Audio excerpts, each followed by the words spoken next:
I used to think that faith was about belief, and it was just about agreeing with something mentally and accepting an idea about God or the future. But the more I pay attention to just how I actually live, I realize that faith, it's not what you say you believe, it's just what your nervous system expects. There's a verse that says, faith is the substance of things hoped for, the evidence of things that are not seen. And it kind of sounded really like abstract, but now it's easier to see it as something that's more practical because your brain is just always predicting what's coming next. That's how it keeps you alive. It doesn't just wait for reality to happen. It starts to anticipate it. And the predictions, they end up shaping how you move. If you feel threat, it ends up like tightening your body, or failure just kind of pulls your effort back a little. That's faith, whether you call it that or not.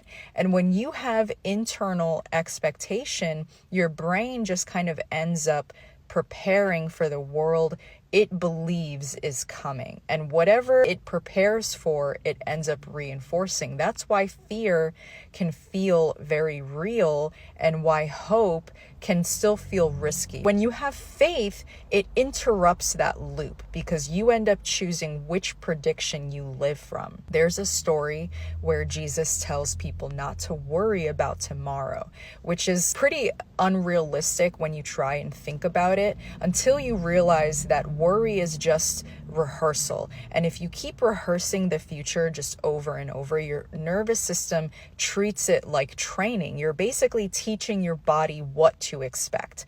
But faith, it does the opposite. It anchors expectation that's somewhere stable instead of just letting it scatter across every possible outcome. That's why scripture talks about faith as trust. It's not certainty, which means that your system isn't bracing for disaster by default. And there's a line that says, we walk by faith, not by sight. Sight is what's happening right now, but faith is what you're organizing yourself around. And if your predictions change, your behavior ends up changing. That's why faith is just always paired with action in scripture, because belief that doesn't move the body doesn't rewire anything. Your brain just learns from what you do, not what you agree with. And so faith isn't pretending that everything is going to be okay. It's just choosing to live from a prediction that doesn't collapse you. Biologically, that's regulation. Once your nervous system learns that the future doesn't automatically equal danger, you stop living in defense and you start living forward.